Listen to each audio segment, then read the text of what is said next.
Bismillahirrahmanirrahim. Assalamualaikum warahmatullahi wabarakatuh. Kenalkan, saya atas nama Baik Mardiati dengan nomor induk mahasiswa G1C 018009 dari program studi kimia Fakultas Matematika dan Ilmu Pengetahuan Alam Universitas Mataram. Baiklah, pada video kali ini saya akan mempresentasikan sedikit materi yang ada pada mata kuliah kimia bahan makanan, yaitu pigmen, zat pewarna sintesis, dan zat pewarna yang dilarang. Baiklah, langsung saja ya teman-teman, kita langsung membahas ke materi yang pertama, yaitu pigmen. Pigmen adalah zat warna yang ada pada tubuh manusia, tumbuhan, dan hewan. Pigmen secara garis besar merupakan kumpulan zat warna yang memberikan warna kepada suatu bahan. Nah, pigmen inilah yang nantinya yang akan menyebabkan perubahan warna, bukan perubahan warna teman-teman, yang akan menyebabkan terbentuknya warna pada buah dan sayuran. Misalnya seperti berwarna hijau, kuning, dan oranye. Kan teman-teman tahu kan, terdapat banyak sekali tumbuh-tumbuhan dan buah dari tumbuhan, sayuran, dan buah yang memiliki warna yang beragam. Misalnya warna hijau pada bayam dan sayur-sayuran yang lain. Kemudian warna orange pada wortel dan pada jeruk. Lalu warna apa lagi? Lalu warna merah pada buah bit. Teman-teman tahu kan? Nah, pigmen inilah yang menyebabkan terdapatnya warna-warna yang ada pada tumbuh-tumbuhan tersebut. Selain dari pigmen yang terdapat pada tumbuhan yang telah saya sebutkan tadi, manusia dan hewan juga memiliki pigmennya tersendiri, yaitu contoh misalnya pigmen yang ada pada manusia, yaitu pigmen albinisme, lalu melasma, dan vitiligo. Kemudian pigmen yang ada pada hewan adalah melanin. Baiklah, selanjutnya saya akan menjelaskan salah satu contoh pigmen yang terdapat di tumbuhan. Misalnya yaitu klorofil. Klorofil adalah pigmen tanaman berwarna hijau, terdapat pada kloroplas sel tanaman. Teman-teman, pada proses fotosintesis ini, klorofil terdiri dari dua jenis klorofil, yaitu yang pertama yaitu klorofil A, yang dimana nantinya pada proses fotosintesis ini, klorofil A inilah yang akan menyerap spektrum cahaya merah, ungu, dan biru. Sedangkan klorofil B nantinya yang akan menyerap cahaya jingga dan biru. Serta kemudian akan memantulkan cahaya hijau dan kuning pada proses fotosintesis. Teman-teman tahu tidak kenapa pada proses fotosintesis ini tidak menyerap warna hijau pada spektrum cahaya? Hal ini disebabkan karena klorofil itu sendirilah yang memberikan, yang memiliki warna hijau itu sendiri. Jadi buat apa gitu loh ya kan, menyerap warna hijau dari cahaya matahari sedangkan dia sendiri sudah memiliki warna hijau itu sendiri. Begitu teman-teman. Baiklah, seperti yang kita lihat di sini ada struktur dari klorofil, yaitu struktur dari klorofil A dan klorofil B. Selanjutnya, saya akan membahas peranan klorofil, yang dimana klorofil ini ternyata mengandung antioksidan dan anti kanker terkandung dalam sayur-sayuran hijau, menyerap energi matahari, dan memfasilitasi berlangsungnya fotosintesis. Dan yang terakhir yaitu berperan dalam fungsi metabolisme seperti pertumbuhan dan respirasi pernapasan tumbuhan. Baiklah, saya akan membahas satu persatu dari peranan klorofil ini. Yang pertama yaitu mengandung antioksidan dan anti kanker. Teman-teman tahu kan, eh, sayur-sayuran itu memiliki banyak sekali manfaat untuk kita konsumsi, seperti sayuran bayam, lalu sayuran kangkung, dan kemudian misalnya daun kelor. Nah, nanti saat kita mengkonsumsi sayur-sayuran yang mengandung klorofil inilah yang akan membantu proses yang akan menjadi antioksidan dan anti kanker pada tubuh kita, tubuh manusia atau tubuh hewan yang nantinya yang mengkonsumsi sayur-sayuran hijau. Kemudian menyerap energi matahari dan memfasilitasi berlangsungnya proses fotosintesis. Seperti yang saya katakan tadi, klorofil A itu menyerap dapat dua jenis, yaitu klorofil A dan klorofil B, yang dimana dia menyerap cahaya matahari dan itulah nantinya yang akan membantu berlangsungnya proses fotosintesis. Yang ketiga yaitu berperan dalam fungsi metabolisme seperti pertumbuhan dan respirasi atau pernapasan pada tumbuhan. Ini teman-teman pasti tahu kan kalau walaupun namanya tumbuhan pasti akan bernapas, pasti akan tumbuh, berkembang gitu. Jadi fotosintesis ini apa namanya?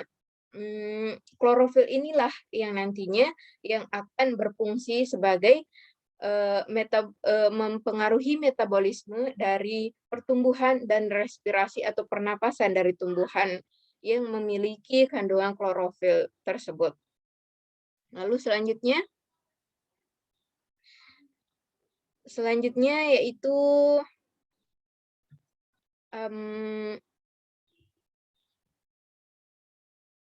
peranan klorofil terhadap manusia.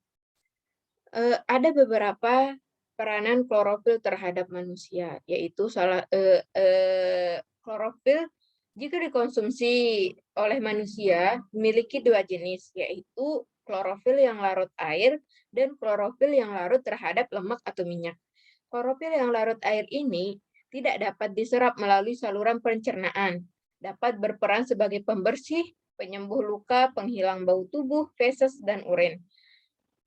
Tentu teman-teman tahu banyak sekali tumbuh-tumbuhan yang bermanfaat sebagai obat, lalu dapat dimanfaatkan sebagai pembersih ataupun penyembuh luka, penghilang bau tubuh. Nah, klorofil inilah yang berperan sebagai dalam proses itu semua.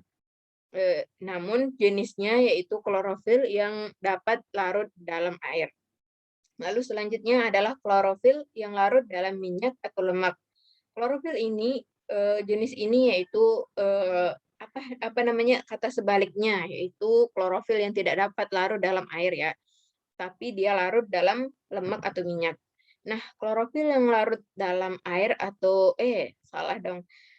klorofil yang larut dalam minyak inilah nanti dia bersifat mudah diserap oleh tubuh dan nantinya akan mendorong reproduksi hemoglobin dan mengurangi pengeluaran pada saat menstruasi. Mengandung senyawa lain dalam kloroflas kompleks termasuk karotin dan vitamin K. Selanjutnya kita beralih ke materi selanjutnya ya teman-teman, yaitu tentang zat pewarna sintesis. Apakah teman-teman tahu apa itu zat pewarna sintesis? Selain dari pigmen, terdapat juga zat pewarna sintesis. Nah, zat pewarna sintesis ini dibuat dari bahan kimia. Berbeda dengan pigmen. Pigmen itu nantinya akan diolah menjadi zat pewarna alami. Sedangkan kalau zat pewarna sintesis ini nantinya akan diolah dari senyawa kimia. Sehingga terdapat dua jenis zat pewarna sintesis di sekitar kita, yaitu yang pertama zat pewarna sintesis yang aman yang dapat dikonsumsi walaupun mm, walaupun diolah dalam bahan pangan, dan zat pewarna yang terlarang, misalnya zat pewarna yang digunakan untuk non pangan, akan tetapi orang-orang kadang salah menyalahgunakan gitu, menyalahgunakan zat pewarna itu sehingga dia menggunakannya dalam bahan makanan, akan tetapi sebenarnya bahayanya itu sangat fatal, teman-teman. Baiklah, langsung saja kita ke penjelasan tentang pewarna sintesis ya. Zat pewarna adalah bahan tambahan pada makanan buatan yang dapat memperbaiki penampilan makanan. Teman-teman tentunya tahu eh, eh, kegunaan dari zat pewarna ini nantinya bisa menarik pada para konsumen sehingga tertarik untuk membeli produk yang diberikan bahan pewarna sintesis ini. Misalnya warnanya jadi cerah, lalu tampilannya menarik. Jadi para konsumen itu tergoda untuk membeli makanan atau produk yang dijual. Kemudian zat pewarna sintesis adalah ini nih penjelasannya dari zat pewarna sintesis ya teman-teman.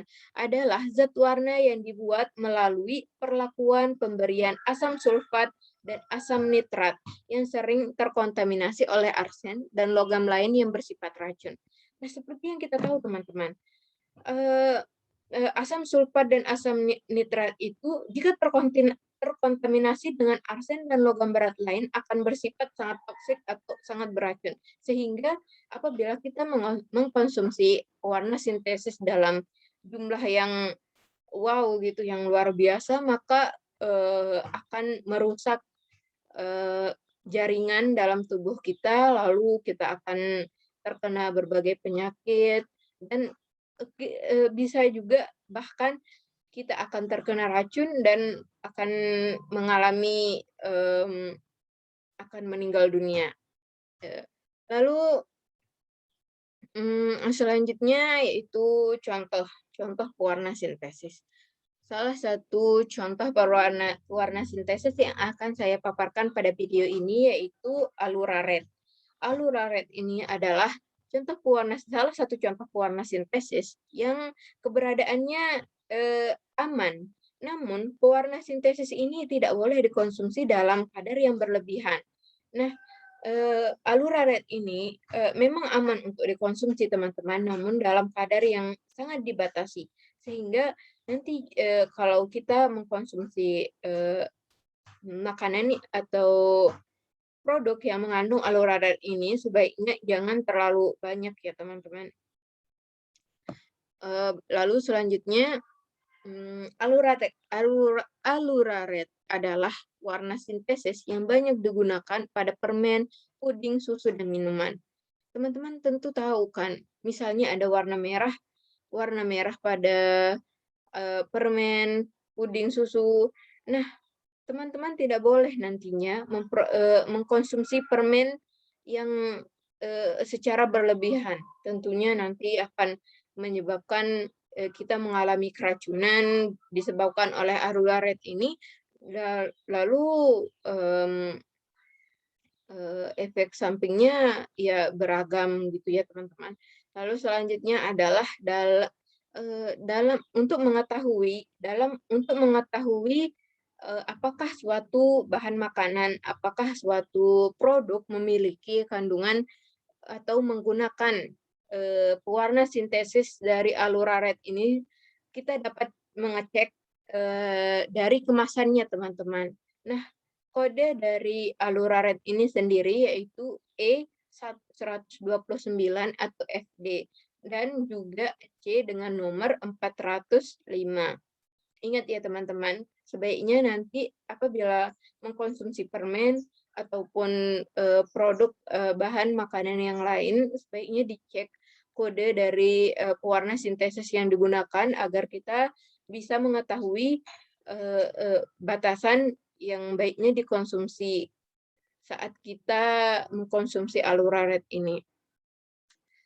Selanjutnya yaitu aluraret adalah salah satu pewarna sintesis yang memberikan warna jingga atau, sampai ke warna merah ya teman-teman, berdasarkan IUPAC.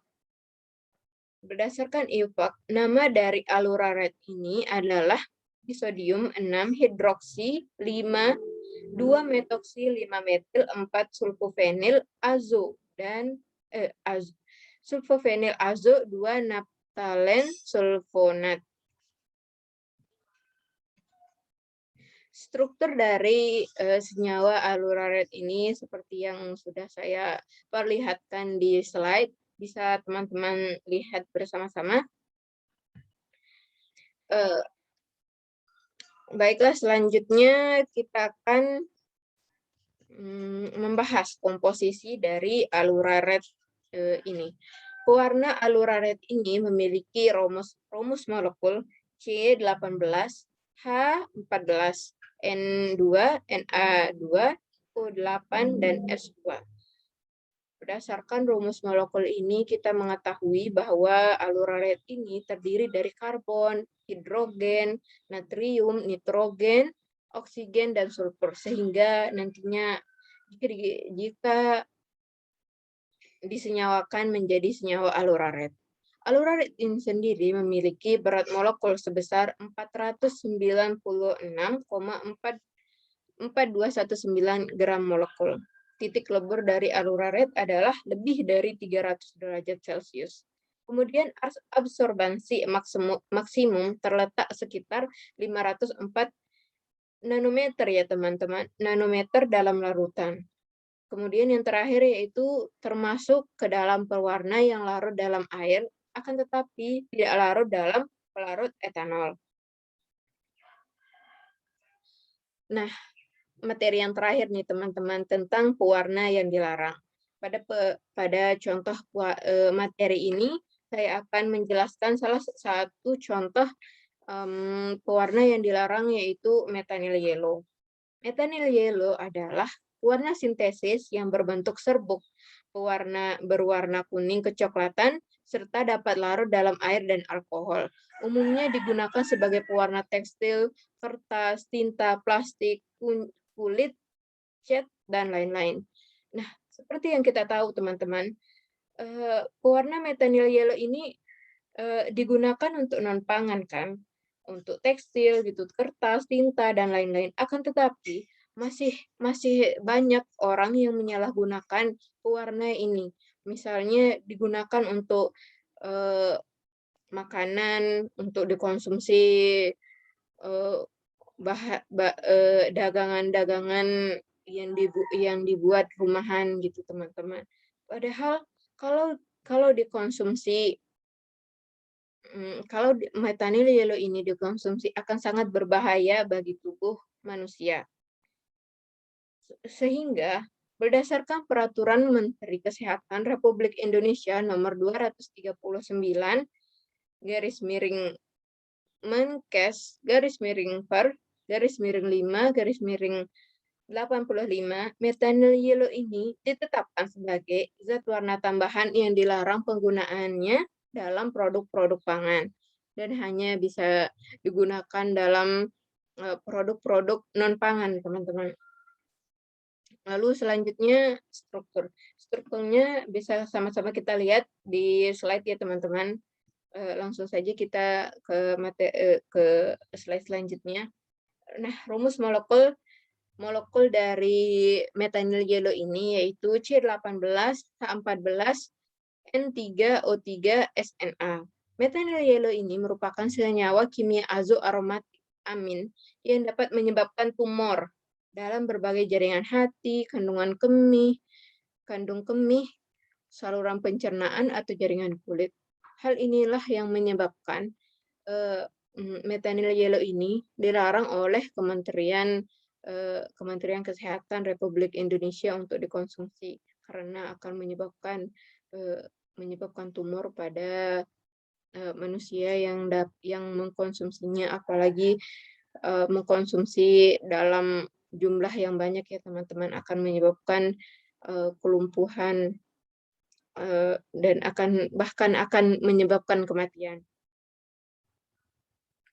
Baiklah, sampai sini materi yang dapat saya jelaskan. Terima kasih teman-teman untuk perhatiannya.